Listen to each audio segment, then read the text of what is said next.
अभी हम लोग करेंगे हिस्टोलॉजी ऑफ पिट्यूटरी ग्लैंड। इससे पहले ग्रॉस और एम्ब्रियो ऑफ पिट्यूटरी ग्लैंड हो चुकी, लिंक्स डिस्क्रिप्शन के अंदर मौजूद है। हिस्टोलॉजी में क्या चीज हम लोग देखेंगे, वही जो ग्रॉस के अंदर हम लोग पढ़ के आए, एंटीरियर पिट्यूटरी और पोस्टीरियर पिट्यूटरी। इसके पार्ट्स हम लोग वहां डिस्कस कर चुके थे, यहां मैं दोबारा लिखता हूं। अच्छा जी, एंटीरियर पिट्यूटरी की हिस्टोलॉजी और पोस्टीरियर पिट्यूटरी की हिस्टोलॉजी। एंटीरियर पिट्यूटरी के फर्दर जो तीन पार्ट्स मैंने आपको बताए थे, कौन से हैं जी?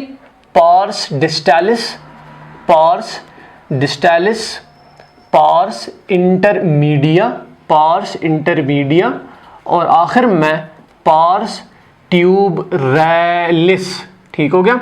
ये देखें, ये एंटीरियर पिट्यूटरी है, जिसका पार्स डिस्टालिस है, ये पार्स इंटरमीडिया है और जो इन्फेंडिबुलम के साथ ऊपर होता है उसको पार्स ट्यूबरैलिस कहते हैं, जो ट्यूब लाइक अपीयरेंस देता है।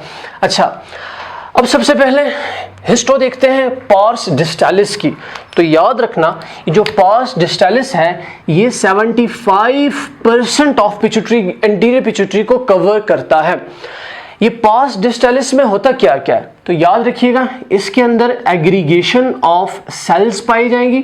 ठीक है, फेनिस्ट्रेटेड कैपिलरीज पाई जाएंगी, फेनिस्ट्रेटेड कैपिलरीज पाई जाएंगी और इसके अलावा फाइब्रोब्लास्टिक एंड रेटिक्यूलर सेल्स पाए जाएंगे। किसके अंदर? ये सारे के सारे सिर्फ और सिर्फ पाए जाएंगे पार्स डिस्टालिस के अंदर। अच्छा जी, अब हिस्टोलॉजिकली यही जो पार्स डिस्टालिस है इसको हम लोग दो कैटेगरीज में क्लासिफाई करते हैं। वो दो कैटेगरीज कौन सी हैं? इधर है, यहां पे दिखते हैं।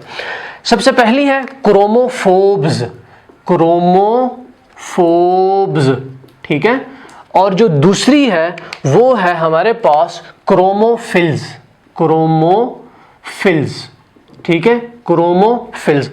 अब ये जो क्रोमोफोब्स हैं ये कौन से तरह के होते हैं? तो ये स्टेन डिसलाइकिंग होते हैं। क्या होते हैं जी? Stand disliking, disliking. ठीक है, डिसलाइकिंग और लार्ज नंबर ऑफ सेल्स पाए जाते हैं इसके अंदर, ये क्रोमोफोब्स है। अब जो दूसरा हमने पार्स डिस्टालिस को क्लासिफाई किया अकॉर्डिंग टू स्टेनिंग, तो ये क्रोमोफिल्स है और ये क्या है जी? ये स्टेन लविंग है। ये कौन से हैं? Stain loving.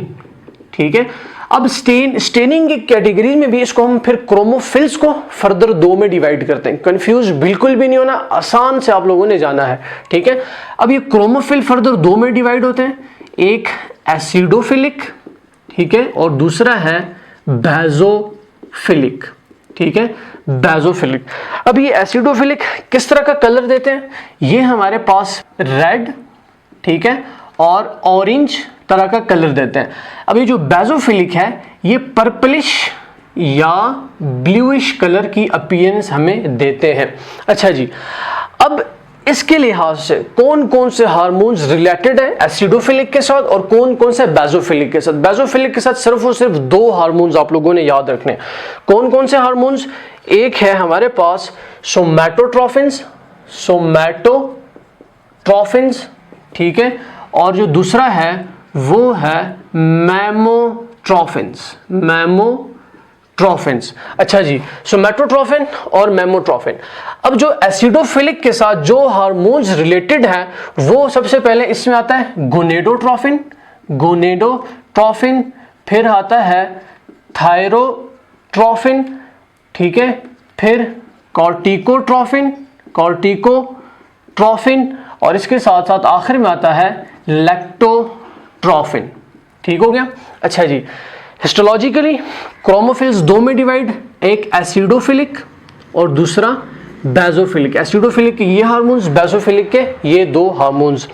अच्छा जी, अब हम लोग जाते हैं जी पार्स डिस्टालिस को सारा हम कर चुके हैं, parse intermedia.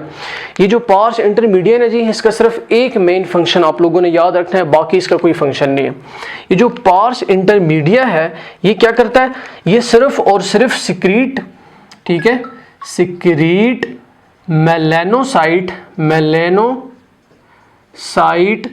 Stimulating and inhibitory hormones, stimulating and inhibitory hormones. ये एक बहुत इंपॉर्टेंट फंक्शन है पार्स इंटरमीडिया का।